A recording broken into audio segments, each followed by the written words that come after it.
तो मुख्यमंत्री पुष्कर सिंह धामी सोमवार को मध्य क्षेत्रीय परिषद की 25वीं बैठक में हिस्सा लेने के लिए वाराणसी पहुंचे। इस दौरान उन्होंने काशी विश्वनाथ मंदिर में भगवान महादेव के दर्शन किए और पूजा अर्चना की। साथ ही काशी कोतवाल काल भैरव मंदिर में भी पूजा अर्चना करते हुए नजर आए। सोशल मीडिया पर पूजा अर्चना की तस्वीरें साझा करते हुए पुष्कर सिंह धामी ने लिखा कि 12 ज्योतिर्लिंगों में प्रतिष्ठित काशी विश्वनाथ मंदिर में विधि विधान के साथ भगवान महादेव की पूजा अर्चना करने का सौभाग्य प्राप्त हुआ। इस अवसर पर बाबा विश्वनाथ से समस्त प्रदेशवासियों के सुख समृद्धि और राज्य की उन्नति के लिए प्रार्थना की। वहीं सीएम धामी ने काशी कोतवाल काल भैरव मंदिर में भी पूजा की। सीएम धामी ने इस अवसर पर काल भैरव से समस्त प्रदेशवासियों के सुख शांति और राज्य की प्रगति के लिए प्रार्थना की।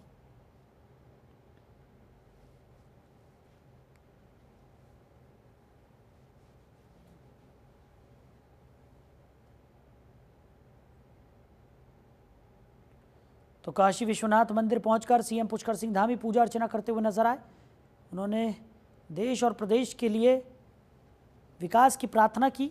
सभी की सुख समृद्धि की कामना करते हुए सीएम पुष्कर सिंह धामी काशी विश्वनाथ मंदिर में नजर आए। पूरे विधि विधान के साथ महाकाल की पूजा अर्चना उन्होंने की।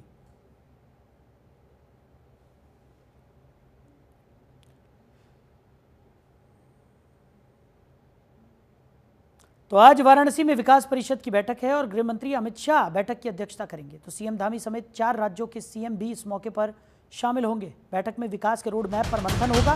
केंद्रीय गृह एवं सहकारिता मंत्री अमित शाह वाराणसी में मध्य क्षेत्रीय परिषद की 25वीं बैठक की अध्यक्षता करेंगे। इस अहम बैठक में परिषद के सदस्य राज्यों के मुख्यमंत्री के अलावा राज्य के 2 वरिष्ठ मंत्री, राज्य के मुख्य सचिव के अलावा केंद्र और राज्य के वरिष्ठ अधिकारी शामिल होंगे।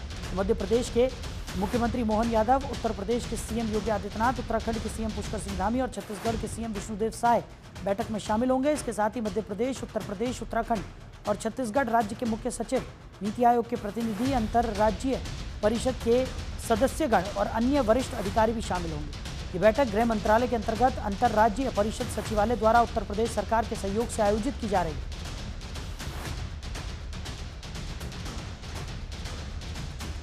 खबर पर ज्यादा जानकारी के साथ हमारे सहयोगी हरीश खनेडा हमारे साथ जुड़ गए हैं। हरीश, क्या कुछ निकलकर सामने आ रहा है? आज वाराणसी में विकास परिषद की महत्वपूर्ण बैठक होने जा रही है। जो बैठक का एजेंडा है वो किस तरह से राज्यों का विकास हो सके, इस तरफ चर्चा होनी है। अमित शाह जो केंद्रीय गृह मंत्री हैं उनके नेतृत्व में बैठक होने जा रही है और मुख्यमंत्री पुष्कर सिंह धामी और मुख्य सचिव भी इस बैठक में और 2 केंद्रीय मंत्री भी इस बैठक में शामिल हो रहे हैं। जाहिर सी बात है कि क्योंकि उत्तराखंड की अगर बात करें तो उत्तराखंड आपदाग्रस्त क्षेत्र भी है और ऐसे में आपदा से जुड़े तमाम जो रोड हैं, चाहे वो सड़कें हैं, चाहे वो गाँव को जोड़ने वाली सड़कें हैं, उन पे काफी नुकसान होता है। इसके अलावा राज्य का विकास किस तरह से किया जाए, उस तरफ भी आज इस बैठक में चर्चा होनी है। बहुत महत्वपूर्ण बैठक है जिस तरह से वाराणसी में बैठक की गई है और बैठक का जो मुख्य एजेंडा है उसको ध्यान में रखते हुए मुख्यमंत्री भी आज इस बैठक में पहुंचे हुए हैं। जी हरीश, जिस तरीके से ये महत्वपूर्ण बैठक यहाँ पर आज होनी है और गृह मंत्री अमित शाह की अध्यक्षता में ये बैठक होगी, 4 राज्यों के मुख्यमंत्री इस बैठक में शामिल होने जा रहे हैं। सीएम पुष्कर सिंह धामी की बात करें तो वो भी इस बैठक में सम्मिलित होंगे और विकास का जो एक रोड मैप है जिसको लेकर लगातार हम देख रहे हैं कि प्रदेश सरकार भी सजगता के साथ जुटी हुई है।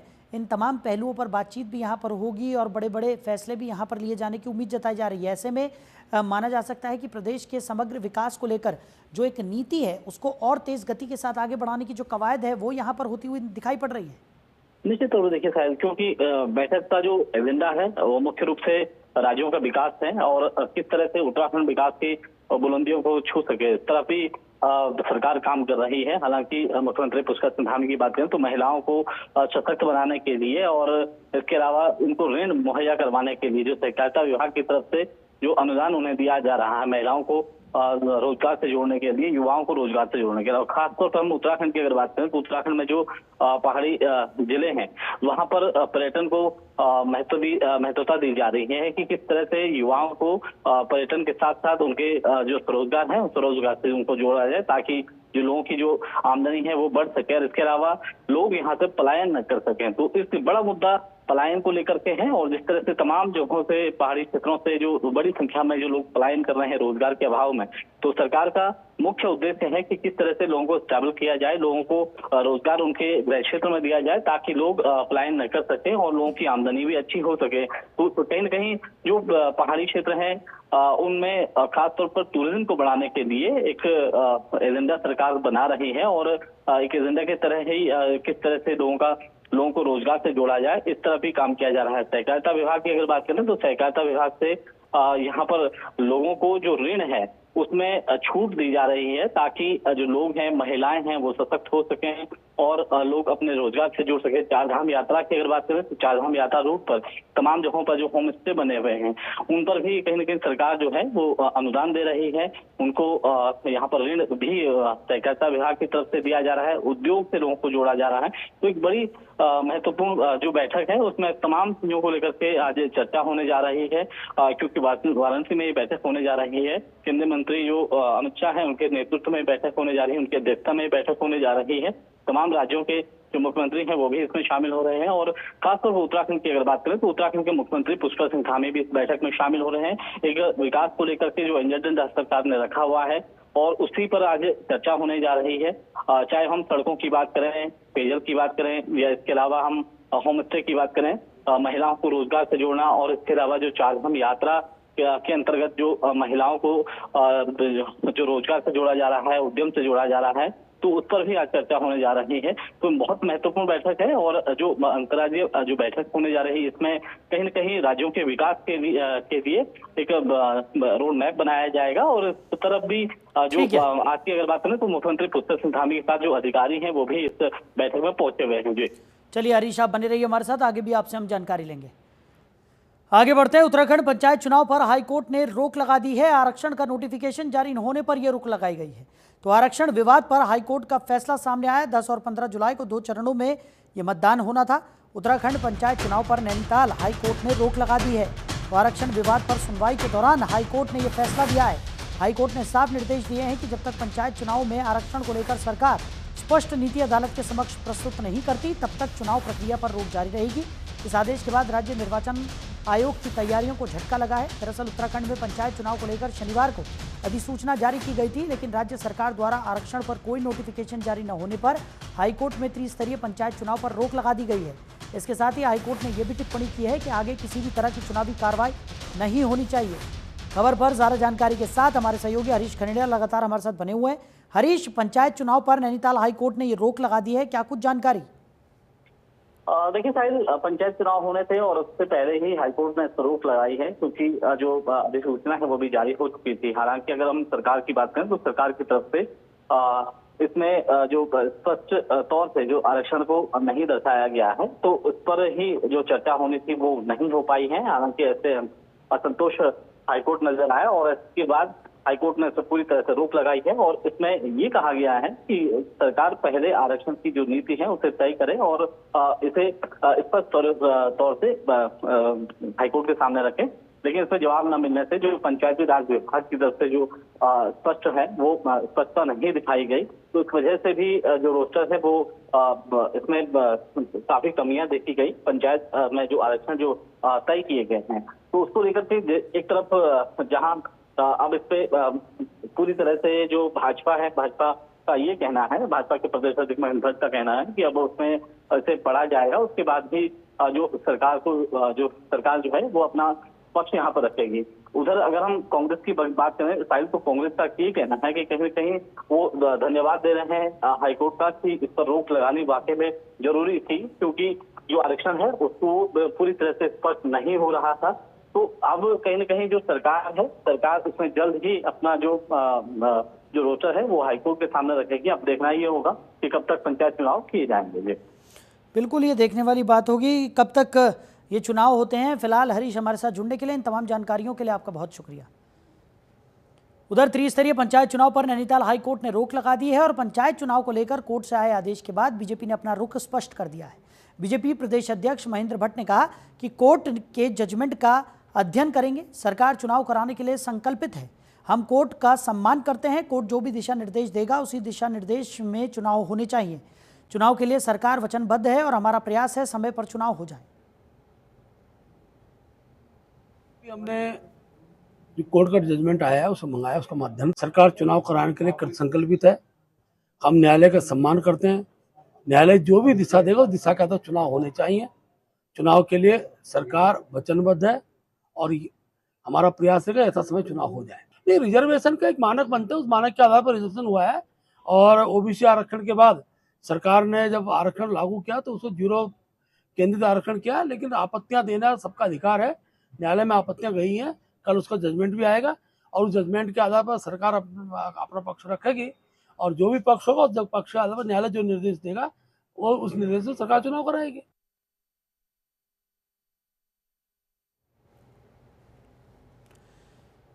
तो प्रदेश में त्रिस्तरीय पंचायत चुनाव पर रोक लगने के बाद अब पंचायत राज विभाग की नींद टूटी है। हाईकोर्ट के स्टे के बाद अब पंचायती राज सचिव इस विषय पर सफाई दे रहे हैं।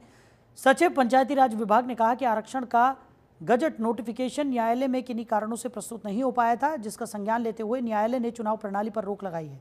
ऐसे में अब उनके द्वारा रुड़की प्रेस को सूचित किया गया है कि जल्द से जल्द गजट नोटिफिकेशन उनको उपलब्ध कराया जाए और संभवतः कल तक उसे न्यायालय में पेश भी कर दिया जाएगा। ऐसे में अब कहा जा सकता है कि उत्तराखंड में एक बार फिर पंचायत चुनाव का रास्ता साफ होता हुआ नजर आ रहा है।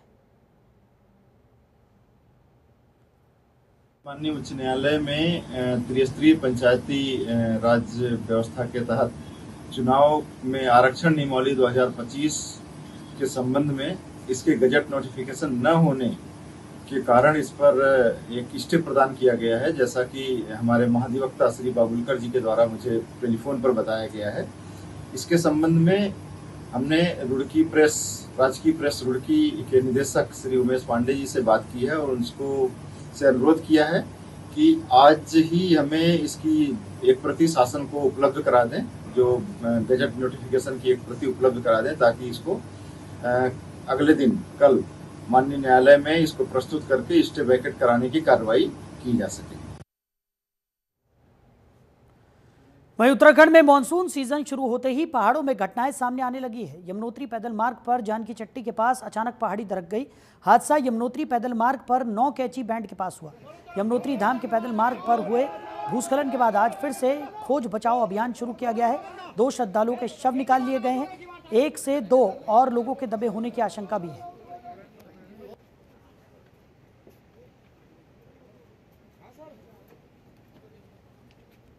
तो पुलिस और एसडीआरएफ की टीम रेस्क्यू में जुटी हुई नजर आ रही है। तस्वीरें आपको दिखा रहे हैं। जानकी चट्टी के पास ये चट्टान दरकी है। तो यमुनोत्री पैदल मार्ग पर भारी भूस्खलन की खबर है।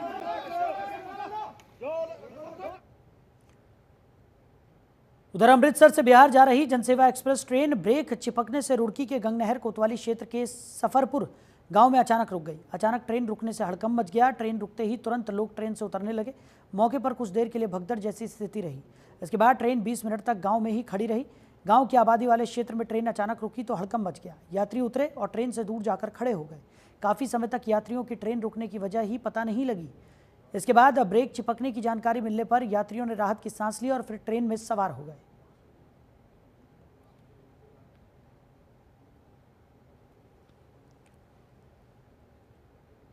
उधर रुड़की में जलभराव से परेशान कृष्णा नगर और राजेंद्र नगर के लोगों का गुस्सा फूट पड़ा। बीते दिन हुई बारिश से जलभराव होने से लोगों के घरों में पानी चला गया था, जिसको लेकर कॉलोनी के बड़ी संख्या में लोग और महिलाएं मेयर के कार्यालय पहुंची और जलभराव के हालातों से अवगत कराया गया। वहीं इस बार नगर निगम रुड़की द्वारा जलभराव से निपटने के बड़े बड़े दावे किए गए थे, लेकिन पहली बारिश से उन दावों को धराशायी होते हुए देखा गया। इसको लेकर मेयर कार्यालय का घेराव किया गया। वहीं मेयर ने कहा कि पिछले 10 सालों से इन कॉलोनियों में जलभराव की समस्या है, इसलिए निरीक्षण कर जलभराव से निजात दिलाने का प्रयास किया जाएगा।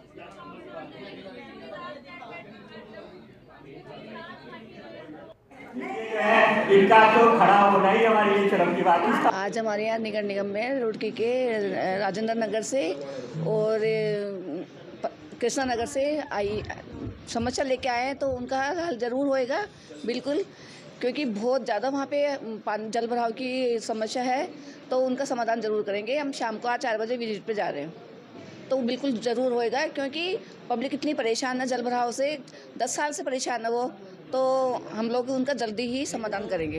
रुड़की के अंदर जल भराव की बहुत बड़ी समस्या, रुड़की में ही क्या सभी शहरों में बरसात के मौसम में जल भराव की बहुत बड़ी समस्या है। और यहाँ तो पिछले 15 साल से जो है वो बहुत ही बड़ी समस्या। पिछली बार जो है घरों के अंदर 5-5, 6-6 फीट पानी भर गया था, आप सबको पता है।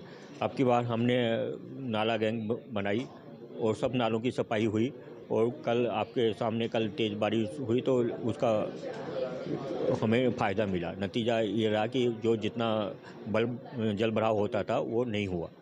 और अब हम कल जो जहाँ भी अगर थोड़ा वो जल भराव हुआ है, समस्या आई है, आज शाम को विजिट रखा गया है। सब जगह पूरी टीम एई जेई सब जाएंगे और जो क्या उसका तत्काल समाधान हो सकता है वो किया जाएगा। यहाँ पर वैसे जल भराव की बहुत बड़ी समस्या है, उसके लिए हम पूरा एक ड्रेनेज प्लान तैयार कर रहे हैं और बहुत जल्द ही ये इसका परमानेंट समाधान निकाला जाएगा। उधर रुड़की गंगनहर कोतवाली इलाके में एक होटल में देह व्यापार का पुलिस ने भांडाफोड़ किया। 3 महिलाएं, 2 पुरुष और एक होटल मैनेजर को पुलिस ने मौके से गिरफ्तार भी किया है। वहीं होटल का मुख्य संचालक फरार बताया जा रहा है। ये कार्रवाई एंटी ह्यूमन ट्रैफिकिंग यूनिट और पुलिस की संयुक्त टीम ने की। बताया जा रहा है कि पकड़ी गई महिलाएं बाहरी राज्यों की रहने वाली हैं, जबकि युवक रुड़की इलाके के रहने वाले हैं। पुलिस पूरे देह व्यापार का नेटवर्क संचालित करने वालों की तलाश में जुट गई है।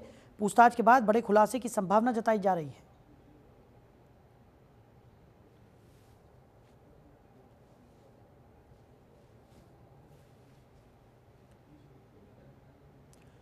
उधर हरिद्वार के रुड़की शहर में जेल के बाहर आतिशबाजी और हूटर बजाते हुए अपने समर्थकों के साथ रवाना होने वाले तथाकथित विधायक प्रतिनिधि अनीश के मामले पर पुलिस ने बड़ा एक्शन लिया है। पुलिस ने अनीश के खिलाफ विभिन्न धाराओं में मुकदमा दर्ज करते हुए अनीश के भाई को हिरासत में ले लिया है, जबकि अनीश की कार समेत कई कारों को जब्त कर लिया गया है। मामले में अनीश फरार चल रहा है। 21 जून को जमीन धोखाधड़ी के मामले में रुड़की जेल में बंद अनीश जमानत पर बाहर आया। इस दौरान जेल के बाहर खड़े उसके 40 से 50 समर्थकों ने फूल मालाओं से उसका स्वागत करते हुए आतिशबाजी की। इसके बाद विधायक प्रतिनिधि की नेम प्लेट लगी लग्जरी कार से हूटर बजाते हुए वाहनों के काफिले के साथ वो रवाना हो गया। ये पूरा घटनाक्रम जेल के बाहर घटा। वहीं पुलिस अब मुख्य आरोपी अनीश की तलाश के साथ ही साथ अन्य युवकों को भी चिन्हित करने में जुट गई है।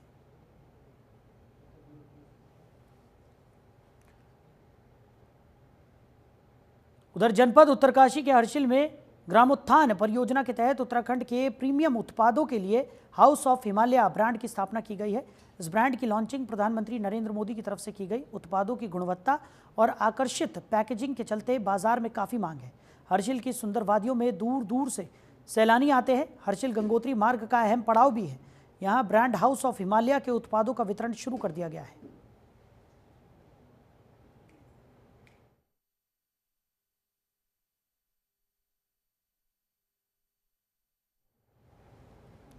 उधर हरिद्वार एआरटीओ कार्यालय में लोगों की सुविधा के लिए नई पहल की गई।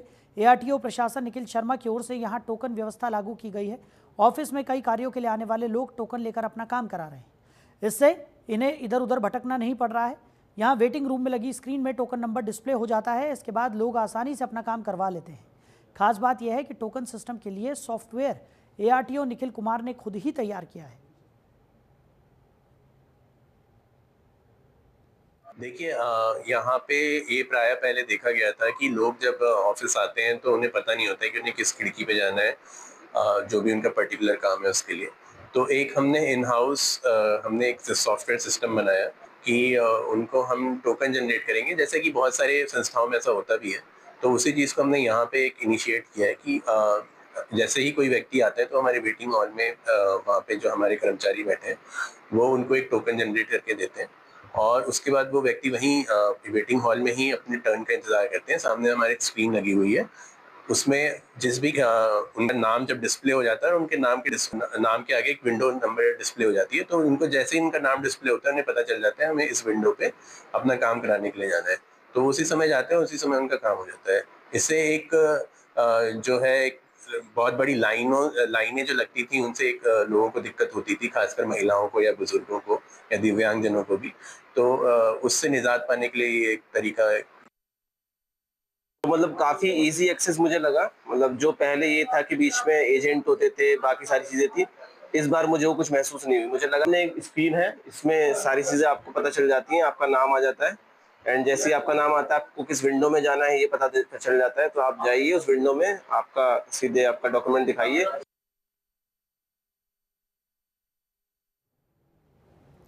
तो केदारपुरी पुनर्निर्माण कार्यों की व्यापक समीक्षा के साथ जिलाधिकारी प्रतीक जैन ने केदारनाथ धाम का स्थलीय निरीक्षण किया।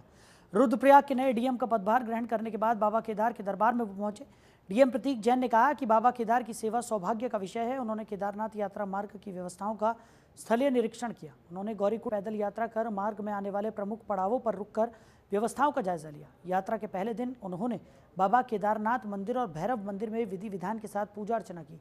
अपने 2 दिवसीय केदारनाथ प्रवास के दौरान उन्होंने पुनर्निर्माण कार्यों का भी निरीक्षण किया और काम करने वाली एजेंसियों को समयबद्ध और गुणवत्तापूर्ण काम पूरा करने के निर्देश भी दिए।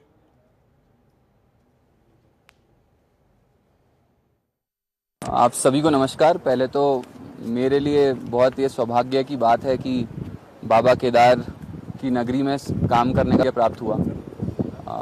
ये बहुत ही अच्छी बात है और मैं पूरी श्रद्धा से ये प्रयास करूंगा कि केदारनाथ जी में और पूरे रुद्रप्रयाग जिले में हम लोग बहुत अच्छे से और मेरी पूरी टीम बहुत अच्छे से हम लोग काम कर पाएँ। हम कोशिश करेंगे जो भी जनता की डिमांड्स हैं, जो भी अलग अलग वर्गों की डिमांड है, उनको सुने और उसके ऊपर काम करें। कल मैंने ज्वाइन किया था और ज्वाइन करने के बाद ही सबसे पहले हमने पदयात्रा करके केदारनाथ जी आए। मैं और मेरी पूरी टीम हम लोग सब साथ में थे। उद्देश्य बड़ा क्लियर था कि पूरे ट्रैक रूट पे कैसी व्यवस्थाएं हैं उसका निरीक्षण किया जाए। तो पूरी व्यवस्थाओं का हमने निरीक्षण किया, ट्रैक रूट पर भी और पूरे केदारनाथ जी क्षेत्र में भी जिस भी तरह की सुविधाएं हैं, जो भी परेशानियां यात्रियों को आ रही हैं, हमारे व्यापार मंडल को आ रही हैं, तीर्थ पुरोहितों को आ रही हैं, सब अलग अलग वर्गों से मैंने यहाँ पे चर्चा की है और कुछ समस्याओं का संज्ञान भी लिया है। तो वहीं चमोली में जिलाधिकारी संदीप तिवारी ने आपदा प्रबंधन कार्यालय पहुंचकर जनपद में आपदा की तैयारियों की गहन समीक्षा की। इस दौरान उन्होंने दूरभाष के जरिए कई स्थानों पर तैनात अधिकारियों और कर्मचारियों से संपर्क कर आपदा की स्थितियों से निपटने की जानकारी ली। जिलाधिकारी ने अधिकारियों से संसाधनों की उपलब्धता, संवेदनशील क्षेत्रों में सतर्कता, अलर्ट सिस्टम की जानकारी ली। उन्होंने आपदा प्रबंधन कार्यालय में तैनात कर्मचारियों को निर्देशित किया कि किसी भी आपात स्थिति से निपटने के लिए पूरी तत्परता और सजगता के साथ काम करें। उन्होंने कहा कि जनपद प्रशासन आपदा की हर संभावित स्थिति को गंभीरता से ले रहा है और जनता की सुरक्षा सर्वोपरि है। जिलाधिकारी के इस औचक निरीक्षण से तैनात कार्मिकों में जिम्मेदारी के प्रति सजगता बढ़ी है। हमारे जनपद में बद्रीनाथ धाम और थराली क्षेत्र में नदी का जलस्तर बढ़ने की सूचना प्राप्त हुई थी। हालांकि वो जलस्तर खतरे के निशान के नीचे था। बागेश्वर में हो रही बारिश के कारण पिंड का जलस्तर बढ़ा था, जो कि अभी सामान्य बताया जा रहा है। उसी के दृष्टिगत आज आपदा कंट्रोल रूम में आकर विभिन्न क्षेत्रों के अधिकारी कर्मचारियों से दूरभाष पर वार्ता की गई। इसमें गंगानगर, थराली, देवाल, जोशीमठ क्षेत्र के पटवारियों से बात की, सीएमओ साहब से बात हुई, एसडीएम पीएमजीएसवाई पोखरी विद्युत वितरण खंड के इंजीनियर से बात हुई। सभी ने समय से रिस्पॉन्स किया।